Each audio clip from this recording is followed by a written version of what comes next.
Good morning dear student. आज जो अपना अध्याय जो पढ़ रहे हैं वो है भूमंडलीय पर्यावरणीय परिवर्तन, ग्लोबल एनवायरमेंटल चेंजेस। मतलब क्या हुआ कि अपन इसके इंट्रोडक्शन की बात करें, प्रस्तावना की बात करें तो 475 करोड़ वर्ष पूर्व पृथ्वी का जन्म हुआ था। और जन्म से लेकर पृथ्वी की जो जन्म हुआ उससे वर्तमान समय तक निरंतर जो परिवर्तन आ रहे हैं, चाहे उसके आकृति अनुसार बात करें, स्थलानुकृति अनुसार बात करें, वातावरणीय परिवर्तन बात करें, तो इसमें परिवर्तन हो रहे हैं। जो कुछ तो परिवर्तन है वो बहुत ही तीव्र है और कुछ मंद है। इसी प्रकार से कुछ लाभकारी भी है और कुछ हानिकारक परिवर्तन भी इसमें हो रहे हैं।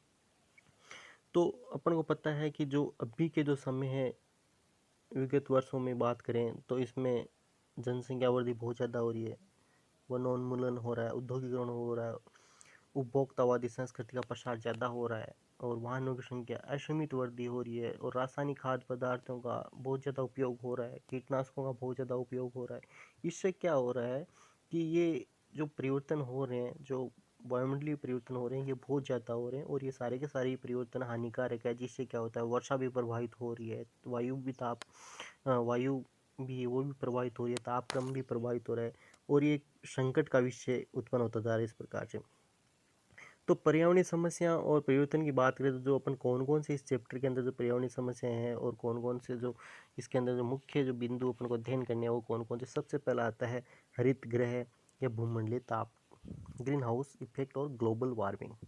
दूसरा आता है समतापमंडलीय या ओजोन ह्रास। तीसरा आता है अम्ल वर्षा और चौथा आता है एल नीनो प्रभाव। तो ये मुख्य जो 4 प्रभाव इनके बारे में इसी अध्याय में अपन अध्ययन करेंगे। तो सबसे पहले अपन बात करते हैं और इसमें और भी कारक दिए हुए हैं, जैसे ये वायुमंडलीय प्रदूषण है जो अपन पहले पढ़ चुके हैं, बाढ़, अकाल, भूकंप, चक्रवात, तूफान, ये भी है। और मरुस्थलीकरण है, डेजर्टिफिकेशन होना, जो वर्षा नहीं होगी तो मरुस्थलीकरण ही होगा, भूस्खलन है। तो इनमें जो ये अध्ययन के बिंदु है, इनमें से अपन 4 जो मुख्य बिंदु है उनके ऊपर परिचर्चा करेंगे इस कक्षा के अंदर। तो सबसे जो पहला जो विषय आता है वो आता है हरित ग्रह प्रभाव तथा भूमंडलीय तापमान, ग्रीन हाउस इफेक्ट और ग्लोबल वार्मिंग। तो सबसे पहले अपन बात करते हैं हरित ग्रह प्रभाव क्या होता है। तो मैंने आपको कक्षा में कई बार बताया कि जब खेती करते हैं, किसान खेती करते हैं, तो आपने एक ऐसा सा तंबू सा ताना हुआ देखा होगा, है ना। हरे कलर का एक इस प्रकार से खेतों के अंदर इस प्रकार से हरे कलर का टेंट सा लगा रहता है। ये ऊपर का जो होता है हरा होता है, इसके अंदर क्या होता है, प्लांटेशन करते हैं। इसके अंदर क्या होते हैं, प्लांटेशन करते हैं किसान।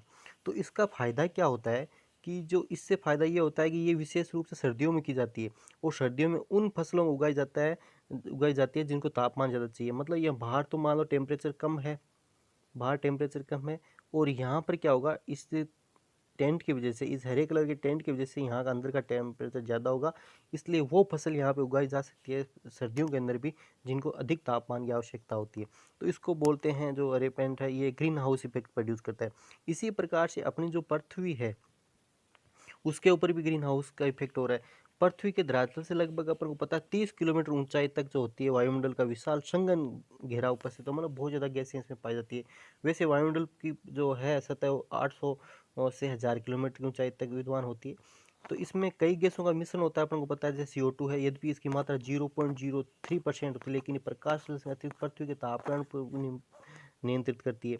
कि इसकी जो मात्रा है, आपको पता है CO2 क्या काम आती है, CO2 क्या करती है, प्रकाश CO2 प्लस H2 मिलके पौधे प्रकाश की उपस्थिति के अंदर क्या होता है, प्रकाश संश्लेषण के द्वारा अपना भोज्य पदार्थ बनाते हैं। तो ये प्रकाश संश्लेषण के साथ साथ क्या करते हैं, पृथ्वी के तापमान को नियंत्रित करती है। तापमान को नियंत्रित कैसे करती है कि जब CO2 की मात्रा ज़्यादा बढ़ जाती है, तो CO2 की मात्रा ज़्यादा बढ़ जाती है, सिंपल भाषा में भी अब डायग्राम से ही बताऊंगा आपको। तो CO2 की जब मात्रा ज़्यादा बढ़ जाती है तो ये क्या करती है, जो यूवी रेज आती है, प्रकाश की जो किरणें आती है, तो ये एक CO2 की मात्रा ज़्यादा बढ़ने से एक घेरा बना लेती है। उससे क्या होती है, ये जो किरणें हैं वापस नहीं जा पाती, इसे किरणें ये यहीं पे रहेगी। सूर्य की जो प्रकाश की किरणें हैं, जो यूवी रेडिएशंस वगैरह जो किरणें आ रही है, जो ये पृथ्वी के धरातल पे रहेगी, तो यहाँ का टेम्परेचर बढ़ जाएगा। इसी को क्या बोलते हैं, ग्रीन हाउस इफेक्ट बोलते हैं। तो इस प्रकार से ये क्या CO2 की एक मुख्य भूमिका इसमें होती है।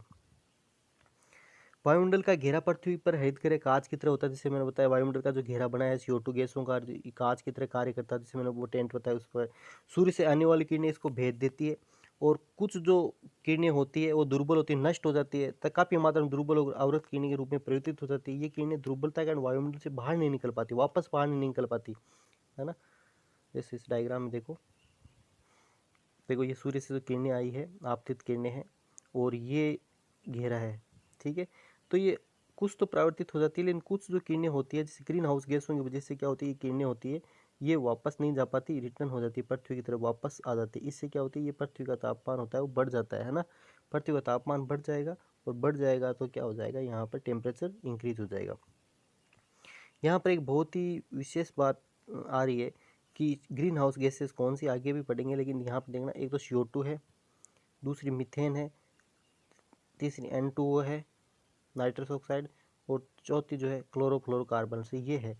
ये क्या करती है, जो अवरक्त किरणें होती है, देखो इन अवरक्त किरणों को अवशोषण कर भूतल के तापमान वृद्धि करती है। मतलब इसको जो अवरक्त किरणें आई थी, है ना, जो किरणें आई थी, प्रकाश की किरणें आई थी, वो परावर्तित होकर बाहर चली जानी चाहिए थी, लेकिन ये गैसें ज़्यादा बढ़ गई, तो ये क्या होगी, परावर्तित नहीं होगी और ये गैसें इनको अवशोषित करके भूमंडल के जो भूतल है उसी पे रखेगी। उससे क्या होगी, तापमान वृद्धि हो जाएगी। इसी को क्या बोले, ग्रीन हाउस प्रभाव बोलते हैं। अब ग्रीन हाउस प्रभाव के कारण क्या क्या देखिए, हरित गृह प्रभाव के कारण, जैसा कि हम जानते हैं कि हमारे पादप CO2 गैस को अपने में समावेश करते हैं, ठीक है। अपन को पता ही है प्लांट क्या करते हैं, क्लोरोफिल के द्वारा CO2 और जल की उपस्थिति में प्रकाश संश्लेषण के द्वारा अपना भोजन बनाते हैं, जैसे पहले बात की। तो अब जंगलों की कटाई के कारण CO2 की मात्रा बढ़ती हो रही है, क्योंकि पादप तो इसको यूज़ नहीं कर पाएंगे, है ना। तो 38 एकड़ जंगलों का सफाया हो गया, मतलब एक रिपोर्ट के अनुसार बताएं अपन, तो 38 एकड़ जंगलों का सफाया, इसके अब कितनी CO2 की मात्रा बढ़ी और CO2 का दहन बढ़ गया, है ना। इसे हरित गृह प्रभाव का प्रमुख कारण है। बढ़ती आबादी के कारण औद्योगिकरण भी तेजी से हो रहा है।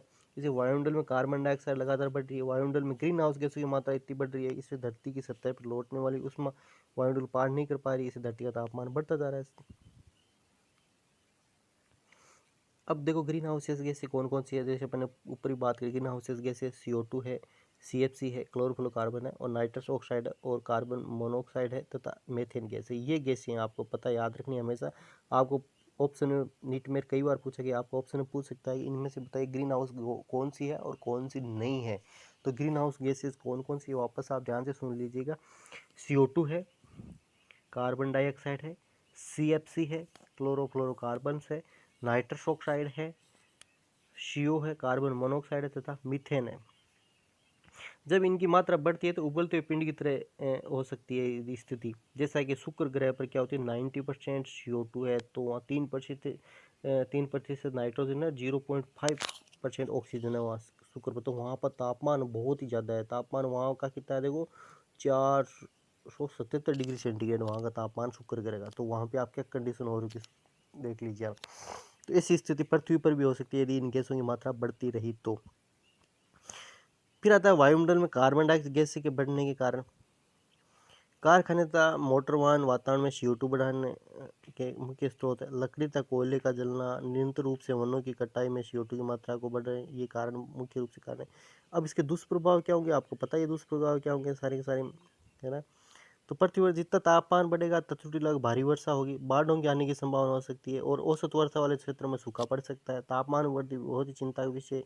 यदि इसी प्रकार से तापमान में वृद्धि होती रही तो 2100 तक 3.6 डिग्री सेंटीग्रेड की तापमान वृद्धि हो जाएगी। ये हो भी रहा आज, है ना। इसे चक्रवात, सूखा जैसे मानवता को खतरा उत्पन्न करने वाली समस्या उत्पन्न हो सकती है। दूसरी आती है हरित गृह प्रभाव के कारण ताप बढ़ने के साथ ही भारत तथा अन्य विकासशील देशों में अनाज के विभिन्न फसलों का उत्पादन कमी होगी, क्योंकि तापमान बढ़ेगा तो क्या हो जाएगी, वहाँ पर फसलें उत्पन्न नहीं होगी, मछली उत्पादन नहीं होगा, तो इससे क्या हो जाएगी, उत्पादकता में कमी हो सकती है। तापमान वृद्धि से ध्रुव में बर्फ पिघले, सही बात है। जो ध्रुव है, उत्तरी ध्रुव है, दक्षिण ध्रुव जो है, जहाँ बर्फ पाई जाती है, जहाँ पे तो तापमान बढ़ेगा तो बर्फ पिघले कहाँ पे, धरातल पे आ जाएगी, जल स्तर वो बढ़ जाएगा, है ना, बाढ़ आ सकती है। अंटार्कटिका की बर्फ पूरी तरह पिघल जाएगी इससे, है ना। इस प्रकार से अब आता है भूमंडलीय तापमान। दूसरा जो आता है जो समस्या है दूसरी आती है वो भूमंडलीय ग्लोबल वार्मिंग। और ग्लोबल वार्मिंग आपको पता है किस किस संबंधित है, ग्लोबल वार्मिंग है वो किससे संबंधित है, इसी से संबंधित है, ग्रीन हाउस इफेक्ट से। हरित गृह प्रभाव का अध्ययन से किया जा चुका है। तो वायुमंडल CO2 की मात्रा बढ़ने से भूमंडल तापमान बढ़ेगा, सही बात है, और इसे भूमंडलीय तापमान कहते हैं। तापमान बढ़ने से वही समस्या जो ऊपर पढ़ के आए, वही सूखा पड़ना, है ना, हिमखंड का पिघलना, और जल स्तर वो बढ़ जाएगा, और समुद्री किनारे होंगे वो डूब जाएंगे, वनस्पति क्षेत्रों में परिवर्तन आ जाएंगे। इसलिए CO2 की मात्रा को भूमंडल के बढ़ने से रोकना चाहिए। इससे तापमान नहीं बढ़े, और तापमान नहीं बढ़ने से जो मानवता का अस्तित्व है वो बना रहेगा। तो अमेरिकी वैज्ञानिकों के अनुसार अंटार्कटिका क्षेत्र में पहली बार घास उगेगी। अब घास कब उगती है? जब वहाँ पर पानी पाया जाता है, और पानी कब होगा? जब बर्फ पिघलेगी। तो इसका मतलब क्या? अंटार्कटिका की बर्फ पिघल रही है। अमेरिकी वैज्ञानिकों ने अध्ययन कर चुके हैं ये। इसके बाद जो आता है वो आता है समतापमंडल ओजोन होर्स, स्ट्रेटोस्फेरिक ओजोन डिप्लीटेशन। देखो, वायु पृथ्वी से कहाँ तक है? 800 से 1000 किलोमीटर तक ऊंचाई तक पाई जाती है, और इसे वायुमंडल कहते हैं, है ना। वायु पृथ्वी से 800 से 1000 किलोमीटर ऊंचाई तक, पृथ्वी से 800 से 1000 किलोमीटर ऊंचाई तक वायु पाई जाती है। इसको क्या बोलते हैं? वायुमंडल कहते हैं। जितनी ऊंचाई पर हम जाते हैं उतनी हल्की होती जाती है ना। नीचे इसकी संघनता ज़्यादा होती है, जैसे जैसे ऊपर जाएंगे तो इसकी संघनता होगी जो कम होती जाएगी। पृथ्वी की निगाह जैसे बताऊँ घनी होती है ना, इसे वायु ऊपरी परतों दबी रहती है। वायुमंडल का विभाजन 1000 किलोमीटर तक होता है। इसका देखो निम्न प्रकार से अपन कर सकते हैं। सबसे पहला जो इसका होता है, जो परत होती है वायुमंडल की, वो होती है सौरमंडल या ट्रोपोस्फेयर। ये पृथ्वी की सबसे निकटतम परत होती है। याद रखना, ऊंचाई याद रखनी है अपन को। वायुमंडल की अधिकांश मात्रा इसी कारण होती है। सौरमंडल में गैस से जल, वाष्प, धूल के कण आदि जो भी अपने आसपास दिख रहे हैं वो सौरमंडल ही है, और इसके अंदर ये सारी चीज़ें होती है। इसकी ऊंचाई पृथ्वी तल से 16 किलोमीटर तक होती है। कितनी किलोमीटर होती है? पृथ्वी तल से 16 किलोमीटर तक क्या है? सौरमंडल पाया जाता है। पृथ्वी पर वायुदाब इसी कारण से होता है, सही बात है। मौसम संबंधी जो परिवर्तन, आपको कई बार क्वेश्चन पूछ लेते हैं, बताइए मौसम संबंधी परिवर्तन कौन से वायुमंडल के कौन से स्तर में होता है? तो मौसम संबंधी जो भी परिवर्तन होते हैं, जैसे बादलों का बनना, वर्षा होना, हवाओं का चलना, इसी भाग में होते हैं। सौरमंडल को समताप मंडल से पृथक करने वाले क्षेत्र को सौर सीमा कहते हैं, मतलब समताप। इससे अगला जो स्तर होता है ये सौरमंडल है, इससे अगला जो स्तर होता है समताप मंडल होता है। ये बीच में जो स्तर पाया जाता है इसको सौर सीमा कहते हैं। दोनों मंडलों के इसमें लक्षण पाए, क्योंकि दोनों के लक्षण पाए जाएंगे, इसमें बीच में पाया जाता है, तो आदेश के आदेश के दोनों के लक्षण इसमें पाए जाते हैं। अब आता है समताप मंडल। दूसरा जो परत है वो आती है समताप मंडल। यह समुद्र तल से 18 से 32 किलोमीटर की ऊंचाई तक होती है। इसका तापमान समान रहता है। तापमान समान क्यों रहता है? कि ये जितनी अवशोषित करती है उतना ही विकृत कर देती है, विकीर्ण होगा ना, इसलिए इसका तापमान होता है वो हमेशा ही समताप रहता है ना। इसमें हल्की गैसें पाई जाती है, इसे बादल नहीं पाए जाते। आंधी तूफान भी इस पृथ्वी में नहीं आती। याद रखना, आपको ये पूछ सकता है कि इसमें आंधी तूफान आते हैं या नहीं आते हैं, तो समताप मंडल में आंधी तूफान वगैरह इसमें नहीं आते हैं। नेक्स्ट जो परत आती है ओजोन मंडल, है ना। ओजोन मंडल, ओजोन स्पेयर। समुद्र तल से वो 32 किलोमीटर तक समताप मंडल था, और समताप मंडल से 32 किलोमीटर 80 किलोमीटर ऊंचाई तक जो होता है वो क्या होता है? ओजोन मंडल होता है। 32 से 80 किलोमीटर तक होता है वो क्या? ओजोन मंडल होता है ना। ये ओजोन गैस इसमें पाई जाती है, इसलिए ओजोन मंडल कहते हैं। इसका तापमान समान रहता है। इन पर आंधी तूफान नहीं आते। ये पर सूर्य से आने वाली ओजोन गैस पाई जाती है। ओजोन गैस कैसे? सूर्य से आने वाली जो हानिकारक पराबैंगनी किरणें हैं उनसे अवशोषित कर लेती है और उनसे अपनी रक्षा करती है। इसके बाद आता है आयन मंडल, आयनोस्फेयर। ये 80 से 640 किलोमीटर ऊंचाई तक होता है, और इसको आयन मंडल क्यों पाए जाते हैं? इसमें आवेशित आयन पाए जाते हैं, आवेशित कण पाए जाते हैं, जिसके फलस्वरूप विद्युत चुम्बकीय क्रियाएं होती है ना। जिसके फलस्वरूप चमक उत्पन्न होती है, जो बिजलियां कड़कती है वो आयन मंडल के अंदर ही होती है। आयनोस्फीयर याद रखना आपको, कि आपको मैं एक सिंपल सी एग्जाम्पल बताऊँ। आप जैसे कोई पेन हो, कंघा हो, तो अपन या कपड़े के पास जब इसको अपन बालों में रगड़ के या कोई कपड़े के पास ले जाते हैं, चट चट की आवाज़ आती है ना। तो क्यों? क्योंकि उनमें आवेश आयन्स पाए जाते हैं। आयन्स होते हैं वो आवेशित हो जाते हैं, है ना। इस प्रकार से वो चट चट की आवाज़ आती है। जब अपन किसी प्लास्टिक की चीज़ को रगड़ के कहीं दूसरी जगह हाथ लगाते हैं तो एक चट सी आवाज़ आती है। तो इसमें क्या होता है? आयन मंडल के अंदर आवेशित आयन पाए जाते हैं। जब आयन में आवेशित आयनों के बीच में इंटरेक्शन होती है, क्रिया होती है, तो उससे क्या होता है? चमक और प्रकाश उत्पन्न होता है, उसी को बिजली बोलते हैं ना। फिर बोलते हैं बहिमंडल। जो नेक्स्ट आता है वो आता है बहिमंडल, एक्सोस्फीयर। बहिमंडल लगभग 640 किलोमीटर से वायुमंडल के शेष जो बचा हुआ 1000 किलोमीटर तक का भाग उसको बहिमंडल बोलते हैं, और एक्सोस्फीयर बोलते हैं। ये अत्यधिक हल्की होती है, क्योंकि वायु के कण इसमें विस्तार से फैलते हैं, मतलब हल्की होती है, दाब कम होता है इसके अंदर। इसके बाद ओजोन परत है, तो ओजोन परत बहुत इंपॉर्टेंट है, इसकी अलग से विशेषताएं अपन पढ़ते हैं। ओजोन परत अपन लोग पता है 32 से 80 किलोमीटर ऊंचाई तक ये परत होती है, परंतु ध्रुवों पर ओजोन परत होती है वो 8 किलोमीटर ऊंचाई पर स्थित होती है। क्यों? क्या आपको पता है कि पृथ्वी की संरचना इस प्रकार से होती है ना? तो ध्रुव जो होते हैं वो क्या होते हैं, इसके पास में होते हैं। देखो ध्रुव पर ये ओजोन परत होगी वो 8 किलोमीटर ऊंचाई पर ही होगी, है ना, इस प्रकार गोल होती है ना, तो ध्रुवों की तरफ ये 8 किलोमीटर ऊंचाई पर होती है। ओजोन परत यूवी तक कॉस्मिक किरणों अवशोषित कर वातावरण आने से रोकते हैं। ये क्या करती है, ओजोन परत क्या होती है, ओजोन परत का बहुत ही इंपॉर्टेंट काम है। ओजोन परत होती है जो अल्ट्रावायलेट रेज होती है, जो सन से, सूर्य से आने वाली जो हानिकारक किरणें हैं, चाहे अल्ट्रावायलेट रे हो चाहे कॉस्मिक रेज हो, उनको अवशोषित कर लेती है और उनको अवशोषित कर लेकर भूमंडल में आने से रोकती है, जिससे क्या होती है, इनके हानिकारक प्रभाव से अपनी सुरक्षा प्रदान करती है। ओजोन एक गैस है जिसका रासायनिक सूत्र क्या होता है, O3 होता है, आपको पता ही है। अब ओजोन बनती कैसी है कि सिडनी के चैपमैन ने 1930 में वातावरण के ओजोन के निर्माण विघटन का पहला जो रासायनिक सिद्धांत प्रस्तुत किया था। चिप्पे ने बताया कि देखो क्या होता है इसके अंदर, कि जो O2 होती है ना, O2 गैस होती है, ऑक्सीजन गैस होती है, ये यूवी अल्ट्रावायलेट रे जो आई है उसकी प्रेजेंस में क्या टूट जाएगी और ऑक्सीजन के 2 मॉलिक्यूल बना ली, मतलब, है ना, जिसे आणविक ऑक्सीजन का निर्माण करेगी। ये जो आणविक ऑक्सीजन है, ये वायुमंडल में जो वहाँ पे ओजोन स्तर में उपस्थित ऑक्सीजन के साथ क्रिया करके ओजोन बना लेती है। और यही ओजोन क्या करती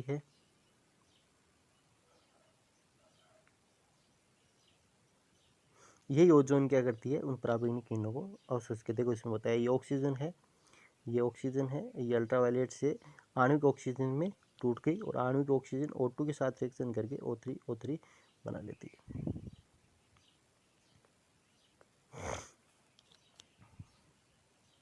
इसके बाद ओजोन परत का ह्रास क्यों हो रहा है, डिप्लीटेशन ऑफ ओजोन परत, मतलब ओजोन परत टूट क्यों रही है ना, उसका कैसे ह्रास हो रहा है, क्यों ह्रास हो रहा है। देखिए जिस प्रकार से बढ़ती हुई आबादी, तो औद्योगिक वातावरण में जल प्रदूषण, जल हो चाहे वायु हो चाहे मृदा हो, ध्वनि फैल रहा है, उसी प्रकार से ओजोन परत का ह्रास भी हो रहा है। जैसा कि हम जानते हैं कि ओजोन परत सूर्य तथा अन्य अंतरिक्ष पिंडों से आने वाली घातक किरणों से हमारी रक्षा करती है। हाल ही में वैज्ञानिकों ने बताया कि ओजोन परत एक रक्षा परत की तरह है। वैज्ञानिकों ने 1927 के अंटार्कटिका के ऊपर जो ओजोन परत है इसे कम हो गई, जिससे छिद्र हो गया है। इस प्रकार छोटे छोटे छिद्र अन्य स्थानों पर भी देखे गए हैं और धीरे धीरे ध्रुवों पर भी वसंत ऋतु में इस प्रकार छिद्र देखे गए हैं। ओजोन परत में छिद्र बढ़कर जो लगभग यूरोप के आकार का 1 करोड़ वर्ग किलोमीटर तक हो गया। ये सामान्य सितंबर अक्टूबर के दौरान होता है। हाल ही में वैज्ञानिकों ने बताया कि परत की मोटाई 2% कमी आई। इसका मुख्य कारण व्यक्ति की बढ़ रही सुख सुविधा जीवनयापन के प्रति इस प्रकार की ओजोन परत की मोटाई का ह्रास हो रहा है। सूर्य की पराबैंगनी किरणें पृथ्वी पर पहुंची, इसके फलस्वरूप हानिकारक प्रभाव उत्पन्न होंगे। तो क्या कह रहे हैं, वैज्ञानिक लगातार रिसर्च कर रहे हैं कि ओजोन परत उसके अंदर छिद्र हो रहे हैं और छिद्र की साइज 1 करोड़ वर्ग किलोमीटर तक हो गई है ना, जो यूरोप के आकार के है। तो ये, और जो परत थी उसकी मोटाई 2% तक कम हो गई। कम होने का कारण क्या है कि जो इसका कारण है प्रदूषण ही है और मानव के द्वारा उत्पन्न जो प्रदूषक कारक है वही है। तो उसके वजह से क्या हो जाएगा, जब इसकी ह्रास हो गया तो क्या हो जाएगी, जो पराबैंगनी किरणें वगैरह होगी, जो अल्ट्रावायलेट या कॉस्मिक जो हानिकारक किरणें होगी वो भूमंडल पे आ जाएगी और उससे क्या हो जाएगा, जीवों का रहना मुश्किल हो जाएगा। तो ओजोन परत के ह्रास के जो मुख्य कारण देखिए वो कौन कौन से हैं, ये बहुत इंपॉर्टेंट है कि कौन कौन से हैं। इसमें देखो वैज्ञानिक दृष्टि से रूप में सिद्ध हो चुका है कि ओजोन परत ह्रास का सबसे मुख्य कारण है क्लोरोफ्लोरोकार्बन, CFC है। और आपको पता है CFC कहाँ पाए जाते हैं, दैनिक उपयोगी चीज़ें होती है, जैसे एयर कंडीशन है, फ्रिज है, प्लास्टिक, फोम, रंग, विभिन्न प्रकार के जो एरोसोल्स होते हैं उनके अंदर CFC क्लोरोफ्लोरोकार्बन पाया जाता है और यही ओजोन परत के ह्रास करता है। क्लोरोफ्लोरोकार्बन का जो प्रथम संश्लेषण अमेरिकी वैज्ञानिक डॉक्टर थॉमस मिल ने 1930 में प्रस्तुत किया। ये गंधहीन, रंगहीन, विषहीन, लंबे समय तक स्थायी रहने वाला सस्ता पदार्थ और शीतलीकरण उद्योगों में ये बहुत ही ज़्यादा उपयोग किया जाता है। इसके साथ साथ में फोम बनाने वाली अग्निरोधक पदार्थ, औद्योगिक पदार्थों, औद्योगिक विलायकों और बिजली उद्योगों में व्यापक रूप से ये प्रयोग किया जाता है। क्लोरोफ्लोरोकार्बन्स है, ये हाइड्रोक्लोरोफ्लोरोकार्बन्स है, कार्बन टेट्राक्लोराइड्स है, हेलोजन्स है, मिथाइल क्लोरोफॉर्म भी ओजोन परत को हानि पहुंचाते हैं। दूसरा हानि पहुंचाते हैं जो सुपरसोनिक विमान होते हैं, जो 500 सुपरसोनिक विमान का एक बेड़ा वर्ष भर में, मतलब यदि 500 सुपरसोनिक विमान वायुमंडल से गुजरते हैं तो ये कितना जल, कार्बन डाइऑक्साइड, नाइट्रोजन ऑक्साइड विसर्जित करता है कि तापमंडल में जल की मात्रा 50 से 100 25 से वृद्धि हो जाती है। मतलब इसके जिससे ओजोन परत का भी ह्रास होता है। अंतरिक्ष यानों द्वारा जल जो जला ईंधन है वो भी नाइट्रोजन के ऑक्साइड उत्पन्न करता है जो ओजोन को नष्ट करता है। नाभ की विस्फोटक है वो भी है, और साथ साथ में अंधाधुंध जो वृक्षों की कटाई हो रही है, इसी कारण क्या हो रहा है, प्रदूषण ज़्यादा हो रहा है और प्रदूषक कारक वो अवशोषित नहीं होते पादपों के द्वारा, प्लांट के द्वारा, तो इसलिए क्या हो जाएंगे, ओजोन परत को ह्रास करते हैं। अब बात है ओजोन परत का यदि ह्रास हो गया तो उसके नुकसान क्या होंगे, तो नुकसान तो जीवों को भोगना पड़ेगा। तो सबसे पहले इसमें शरीर की रोग प्रतिरोधक क्षमता कम होगी, जिससे संक्रामक बीमारियां फैलेगी। दूसरा, मनुष्य की त्वचा ऊपरी कोशिका नष्ट होती है, क्योंकि अल्ट्रावायलेट रे होती है हमेशा कैंसर कारक होती है, याद रखना। एक त्वचा कैंसर उत्पन्न कर देती है, नष्ट कर देती है। परागैंग्निक किरणों से आंखों की सूजन, घाव, मोतिया बिंदु के कारण बन सकता है। यदि खुली आंखों से अपन देख लें इन परागैंग्निक किरणों को तो ये आंखों को भी नुकसान पहुंचा सकती है। समुद्री खाद्य श्रृंखला भी नष्ट हो जाएगी, जो पादप पलवक है, जीव है, वो भी इससे क्या हो जाएंगे, पराबैंगनी किरणों का हानिकारक प्रभाव से खत्म हो जाएंगे। प्रकाश संश्लेषण क्रिया भी बंद हो जाएगी और वनस्पतियां भी नष्ट हो जाएगी। मौसम में भी परिवर्तन आएगा, जलवायु भी प्रभावित होगी।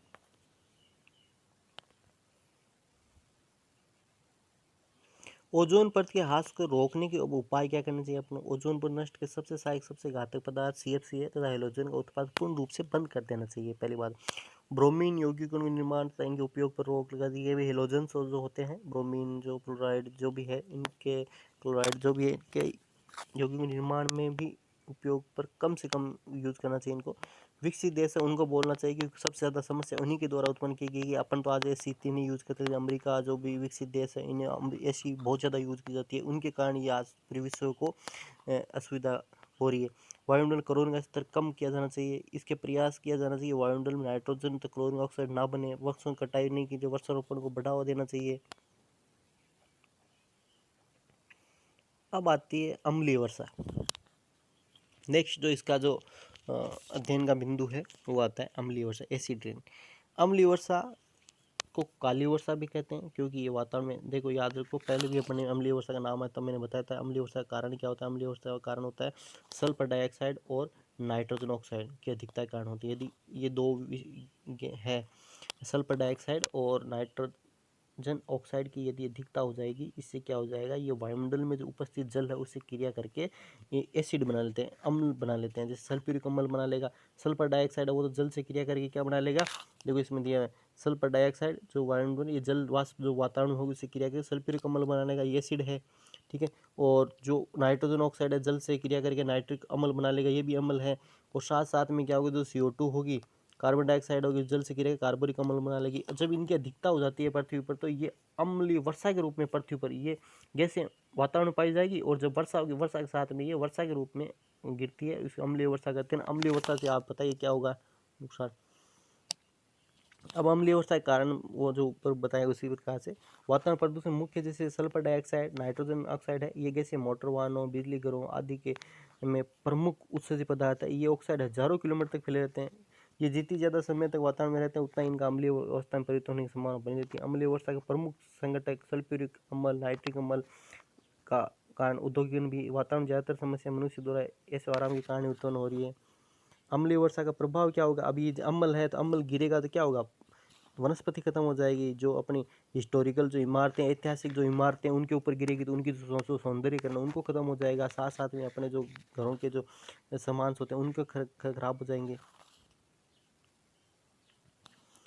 अम्लीय वर्षा में मृदा की अम्लता बढ़ जाती है, इससे पृथ्वी उगने वाले वनस्पतियों का खतरा उत्पन्न हो जाता है। ये जलीय जीवों को भी प्रभावित करती है। अम्लीय वर्षा से इमारतों, रेलिंग, पुलों आदि की जंग लगने से खतरा बढ़ जाएगा। सही बात। अम्लीयता के कारण जल में भारी धातु जैसे aluminium, manganese, zinc, cadmium, lead, copper आदि की मात्रा भी बढ़ने लगती है। अम्लीय वर्षा में स्वीडन, कनाडा कई झीलों को अम्लीकृत कर देता है, जिसके फलस्वरूप मछलियों की संख्या में भारी मात्रा में गिरावट आई। इसी प्रकार बैक्टीरिया तथा नील शैवालों में प्रभावित हो रहे हैं। अम्लीय वर्षा से जर्मनी में जंगलों का ह्रास होता है तथा मृदा की उर्वरता कम हो जाएगी। अब सूखा पड़ेगा, सूखे से क्या हो जाएगा, है ना, जंगल होंगे वो खत्म हो जाएंगे। और दिल्ली, कोलकाता, मुंबई उद्योग बढ़ने से प्रदूषण बढ़ा है। इसे अम्लीयता से खतरा उत्पन्न, अम्लीयता गंभीर स्तर पर पहुंच गई। इसके ये जैसे मैंने बताया ऐतिहासिक जो इमारतों पर अम्लीय वर्षा से हानिकारक प्रभाव देखने को मिलता है, क्योंकि उनसे वो उनकी सौंदर्य को नुकसान पहुंचता है। अब अम्लीय वर्षा के बचाव क्या क्या हो सकते हैं भाई। अम्लीय वर्षा बचने हमें वातावरण प्रदूषण को कम करना चाहिए, ठीक है। प्रदूषण के ये सल्फर और नाइट्रोजन के जो ऑक्साइड्स है उनको कम करना चाहिए। मोटर वाहनों कमी करके पब्लिक ट्रांसपोर्ट का, जैसे मेट्रो ट्रेनों का जो पब्लिक ट्रांसपोर्ट का ज़्यादा से ज़्यादा यूज़ करना चाहिए, ताकि एक तो खुद अकेले कोई व्हीकल्स लेके जाए, एक 50 जने एक ही व्हीकल्स में जाए तो पोल्यूशन होगा वो कम होगा। हानिकारक गैसों का सीधे वातावरण में नहीं छोड़ना चाहिए। कि सौर ऊर्जा का उपयोग ज़्यादा से ज़्यादा करना चाहिए, सोलर लाइट वगैरह का यूज़ करना चाहिए। वातावरण प्रदूषण के प्रति हमें जागरूक रहना चाहिए और इसे दूर करने के लिए हमें सभी प्रकार के अपने स्तर पर कार्य करने चाहिए। इसके बाद आता है अल नीनो प्रभाव। देखो अल नीनो प्रभाव क्या होता है, ये एक सूखा की स्थिति होती है, मतलब वर्षा कम होना। अल नीनो का मतलब क्या हो जाएगा, वर्षा का कम होना। तो क्या होता है, ये अल नीनो एक भौगोलिक प्रभाव है। ये अल नीनो दक्षिणी अमेरिकी मछुआरों ने दिया था, क्योंकि ये एक स्पेनी भाषा का से लिया गया शब्द है। इसका अर्थ है क्राइस्ट शिशु, क्योंकि दिसंबर के आसपास होता है, और दिसंबर के आसपास आपको पता ही है कि उसका जन्म, क्राइस्ट शिशु का मतलब जन्म मनाते हैं, जिस इसका जन्मदिन मनाते हैं, तो इसलिए इसको अल नीनो कहा गया था। ये क्या होता है, समुद्री धाराएं जो होती है उतार चढ़ाव इनमें होता रहता है। इसकी वजह से जो अल नीनो प्रभाव होता है, इससे समुद्र का जो पानी होता है उसका सामान्य रूप से गर्म हो जाता है। गर्म हो जाता है तो क्या हो जाएगा, वहाँ पर क्या हो जाएगी, मछलियों की संख्या, पादप पलवों की संख्या, पक्षियों की संख्या कम हो जाती है, उत्पादन कम हो जाता है। तो ये सूखे कंडीशन हो जाती है। और ये जो इस कंडीशन होती है, प्रत्येक जो 3 से 7 वर्षों के बाद ये देखने को मिलती है। मतलब ये हर 7-8 वर्षों के बाद अल नीनो कंडीशन आ जाती है। इसको सूखे कंडीशन बोलते हैं। अब अल नीनो क्या होता है, आपको मैं सिंपली बताऊं तो इसमें देखो, आपको एक इस डायग्राम से मैं समझाने की कोशिश करता हूँ कि ये एक देखो, एक विश्व का जो मानचित्र है उसका एक चित्र डायग्राम दिया है। इसमें ध्यान देना आप कि ये जो है दक्षिणी अमेरिका है, ये दक्षिणी अमेरिका है और ये ऑस्ट्रेलिया है, ठीक है। यहाँ पर ये जो द्वीप पाया जाता है, यहाँ पर पेरू का द्वीप पाया जाता है एक, उसको पेरू का द्वीप बोलते हैं। अल नीनो प्रभाव क्या होता है, ध्यान देना। तो यहाँ पर क्या होता है, यहाँ का जो वातावरण होता है ठंडा होता है, पहला तो क्या होता है, कोल्ड होता है, और यहाँ पर दाब बहुत ज़्यादा होता है ना। दाब अधिक होता है यहाँ पर, क्या होता है, दाब क्या होता है, बहुत ही अधिक होता है। यहाँ पर जो पेरू का द्वीप पाया जाता है, दक्षिणी अमेरिका की बात करें तो यहाँ पर क्या होता है, दाब बहुत अधिक पाया जाता है, और यहाँ का वातावरण ठंडा होता है। इसलिए क्या होता है, यहाँ पर पादप पलवक अच्छे पाए जाते हैं। पादप पलवक मतलब जो जल के अंदर पौधे पाए जाते हैं वो। और पादप पलवक अच्छे होंगे तो क्या होते हैं, मछलियाँ वगैरह अच्छी होगी, मछलियाँ वगैरह अच्छी होगी तो वहाँ पर जो पक्षी वगैरह सभी होंगे वो अच्छे पाए जाएंगे।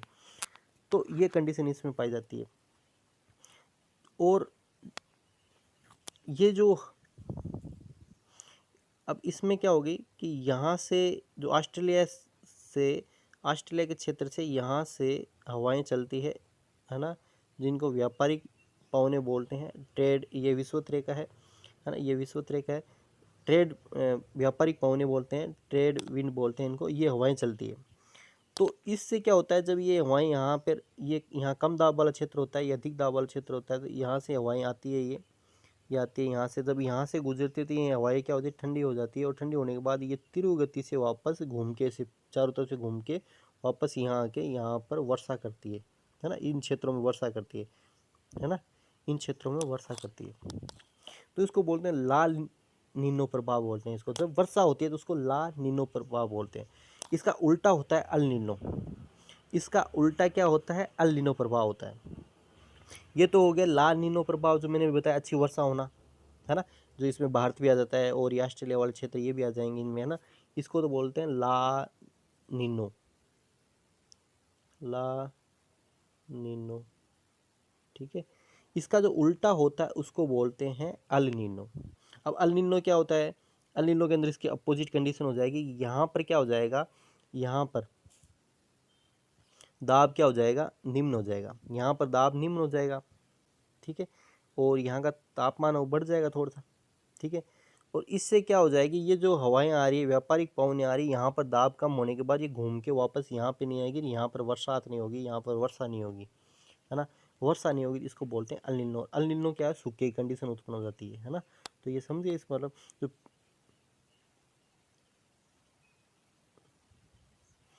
अब यहाँ पर दाब भी कम हो गया, दाब कम हो गया तो तापमान बढ़ जाएगा, तापमान बढ़ गया तो जो पादप पलवक है उनकी संख्या घट गई, पादप पलवक की जो मछलियों की संख्या घटी, पक्षियों की संख्या घटी, इसी उत्पादन भी कम हो जाएगा। और साथ साथ में जब ये व्यापारिक पवनें आती है, ऑस्ट्रेलिया से चल के आती है, तो इनके कम दाब की वजह से यहाँ से इनका प्रेशर नहीं बनता आगे, और ये घुमाव नहीं होता, और घुमाव नहीं होने के बाद यहाँ पर वर्षा जो इन क्षेत्र है वर्षा नहीं होती, तो इसको बोलते हैं अल नीनो प्रभाव। अब देखो बात करते हैं अपने बुक में क्या दिया हुआ है। सामान्यतः वायु पश्चिम से बहती हुई समुद्री गर्म पानी को ऑस्ट्रेलिया की तरफ गति कराती है ना। जैसे मैंने बताया, जैसे ऑस्ट्रेलिया की तरफ मतलब यहाँ से जब तापमान जबकि ठंडा पानी अमेरिकी समुद्री किनारे की तरफ होता है, अमेरिका के किनारे है ना। तो दक्षिणी अमेरिका मैंने बताया था, वहाँ पर ठंडा पानी रहता है, और वहाँ से जब जो व्यापारिक पवन निकलती है उनका दाब ज़्यादा हो जाता है, वो वापस घूम के ऑस्ट्रेलिया की तरफ आती है, वहाँ वर्षा करती है, जिसके कारण समुद्री में पोषण प्राप्त करते हैं। जैसे मैंने बताया तो वहाँ पे है ना ठंडा पानी रहता है, तो वहाँ पोषण प्राप्त करते हैं। प्रत्येक 3-7 पश्चात ये वायु की दिशा खत्म हो जाती है ना। जैसे मैंने बताया 3 से लेकर 7 वर्षों में ये जो कंडीशन है ये उल्टी हो जाती है ना। जहाँ पर दाब ज़्यादा था और ठंडा था, वहाँ पर उल्टी हो जाती है, तो है ना। जैसे दक्षिणी अमेरिका पेरू द्वीप बताया था मैंने, तो वहाँ पर क्या हो जाएगा, दाब जो होगा वो क्या हो जाएगा, कम हो जाएगा, तापमान क्या हो जाएगा, अधिक हो जाएगा, जिससे क्या हो जाएगा जिसके फलस्वरूप गर्म दक्षिणी अमेरिकी की तरफ स्थानांतरित हो जाते हैं ना। जिसके फलस्वरूप क्या हो जाएगा, गर्म जल होगा वो दक्षिणी अमेरिका की तरफ स्थानांतरित हो जाएगा। अल नीनो प्रभाव समुद्री वायुमंडल तंत्र के ट्रॉपिकल पैसिफिक क्षेत्र में परिवर्तन होता है, जिसके फलस्वरूप मौसम में असामान्य परिवर्तन होते हैं। ये वर्षा का दक्षिणी अमेरिका तथा पेरू क्षेत्र में बढ़ना, जिसके फलस्वरूप बाढ़ आती है। पश्चिम पैसिफिक क्षेत्र में सूखा पड़ता है, तथा ऑस्ट्रेलिया में विनाशकारी बुश फायर, मतलब जब सूखा पड़ेगा तो क्या हो, जंगल में आग भी लग जाएंगी, उत्पन्न हो जाएगी। जिससे मैंने बताया उस प्रकार की कंडीशन आपको याद रखनी है। इसमें वापस एक बार सुन लीजिएगा कि ये जो पेरू का ये दक्षिणी अमेरिका है, और ये यहाँ पेरू का द्वीप होता है यहाँ पे, और ये ऑस्ट्रेलिया है। तो यहाँ से हवाएं चलती हैं, व्यापारिक पवनें बोलते हैं, ये हवाएं चलती है। यहाँ पे दाब कम होता है, यहाँ पे दाब अधिक होता है, और ये ठंडा वातावरण होता है, तो इसी के यहाँ यहाँ पादप वगैरह अच्छी मात्रा में पाए जाते हैं। इसको बोलते हैं ला नीनो इफेक्ट। लेकिन जब इसका उल्टा हो जाता है, तब यहाँ पे दाब कम हो जाता है और यहाँ का तापमान बढ़ जाता है, तो पादप पलवक और मछलियाँ वगैरह कम हो जाती है। और साथ में जब ये व्यापारिक पवनें आती है ना, तो ये जब यहाँ पर दाब कम होगा तो ये घूम के वापस यहाँ पे नहीं आएगी, जिससे क्या होगी, वर्षा कम हो जाएगी, है ना। वर्षा कम हो जाती है यहाँ पे, तो इसको बोलते हैं अल नीनो प्रभाव, सूखा का प्रभाव बोलते हैं। तो प्रिय विद्यार्थियों, ये अपना टॉपिक था, है ना, भूमंडलीय पर्यावरणीय परिवर्तन। तो इसको आप एक बार और अच्छे से देख लीजिएगा बुक में। इसके बाद अब नेक्स्ट जो टॉपिक पढ़ेंगे, वो अपना जो टॉपिक होगा वो होगा अपने प्राकृतिक संसाधन तथा उनका संरक्षण, जो ईजी है सारे के सारे। ये टॉपिक जो हैं वो सारे के सारे ही आप बुक में थोड़ा और ध्यान से दीजिएगा, इतनी ज़्यादा विशेष नहीं है, थ्योरेटिकल है, और उस हिसाब से अपन को ये याद रखने हैं। तो थैंक्स फॉर वॉचिंग।